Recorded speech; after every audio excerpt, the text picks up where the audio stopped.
আমাদের এই বিল্ডিংটার পাশেই কিন্তু লালন ও কলা বিশ্ববিদ্যালয়। আপনারা জানেন যে এই বিশ্ববিদ্যালয়ের চেয়ারম্যান, একটা ট্রাস্টি বোর্ড থাকে, বেসরকারি বিশ্ববিদ্যালয়গুলো একটি ট্রাস্টি বোর্ডের মাধ্যমে পরিচালিত হয়। সেখানকার চেয়ারম্যান ছিলেন কে? হানিফ সাহেবের স্ত্রী।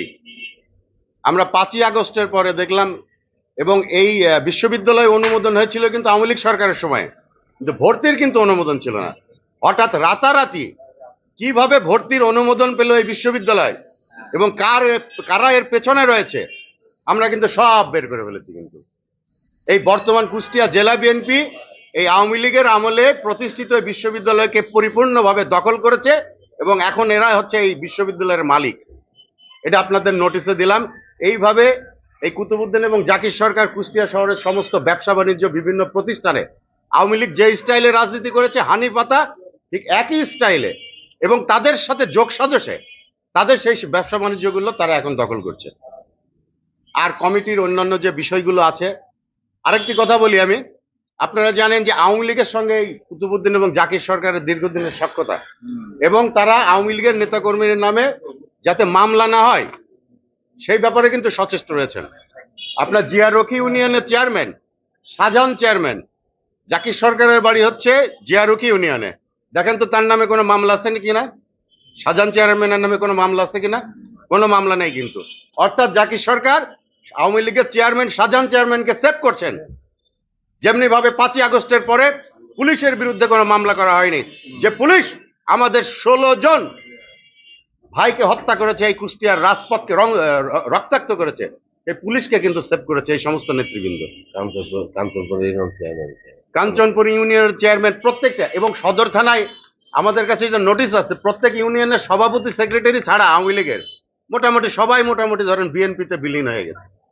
সুতরাং আজকে যদি এই কুতুবউদ্দিন এবং জাকির সরকার আজকে দলকে ক্ষতিগ্রস্ত করছেন এবং আওয়ামী লীগের পক্ষে তারা কাজ করছেন এবং তাদের নেতৃত্বে যদি এখানে এই বিএনপি থাকে, তাহলে অচিরেই এই বিএনপি কিন্তু ধ্বংসের দ্বার প্রান্তে চলে যাবে।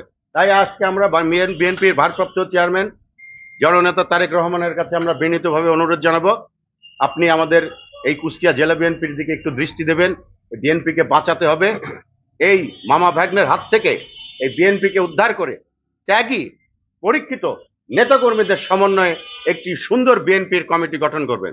এবং আমার মনে হয় যে সম্ভবত, আমার যদি ভুল না হয়, এই বিএনপির যে 3 মাস মেয়াদি যে কমিটি ছিল সেই মেয়াদও সম্ভবত উত্তীর্ণ হওয়ার পথে। সুতরাং এই মেয়াদ উত্তীর্ণ হয়ে যাচ্ছে এবং এর মধ্যে দেখেছেন আমাদের চাঁদ ভাই বলবে, আমি একাই সব কথা বলবো না, আরো নেতৃবৃন্দ আছেন, আরো আমাদের অভাব অভিযোগ রয়েছে, সেগুলো আমরা লিখিতভাবে এখানে রেখেছি। যে সার্চ কমিটি করা হয়েছে বিভিন্ন ইউনিয়নে, কুমারখালী ইউনিয়নের একটি ইউনিয়নের আহ্বায়ক, সেটি হচ্ছে বাগুলাটি ইউনিয়নের, উনি হচ্ছে জাসদের নেতা, সদস্য সচিব আওয়ামী লীগের নেতা। চাপড়া ইউনিয়নের 7 জন সার্চ কমিটির 7 জনের মধ্যে 6 জনই হচ্ছে আওয়ামী লীগের কর্মী। এইভাবে মিরপুরে রয়েছে সব কামারুল আরেফিন এমপি, তাদের সঙ্গে ছবি রয়েছে, তারা হচ্ছে সার্চ কমিটির নেতা, তারা হচ্ছে ইউনিয়ন বিএনপির দায়িত্বে আসছে, তারা হচ্ছে থানা বিএনপির সদস্য হয়েছে। এখানে আমাদের সদর থানা নুরুদ্দিন নুরু মনোহরদিয়া ইউনিয়নের, সে একজন আওয়ামী লীগের কর্মী, তাকে সার্চ কমিটির মধ্যে ঢোকানো হয়েছে এবং থানা বিএনপির সদস্য করা হয়েছে। এইভাবে আজকে ত্যাগী পরীক্ষিত নেতাকর্মীদের বাদ দিয়ে আজকে বিএনপিকে ধ্বংস করার নীল নকশায় মেতে উঠেছে এই বর্তমান আহ্বায়ক এবং সদস্য সচিব।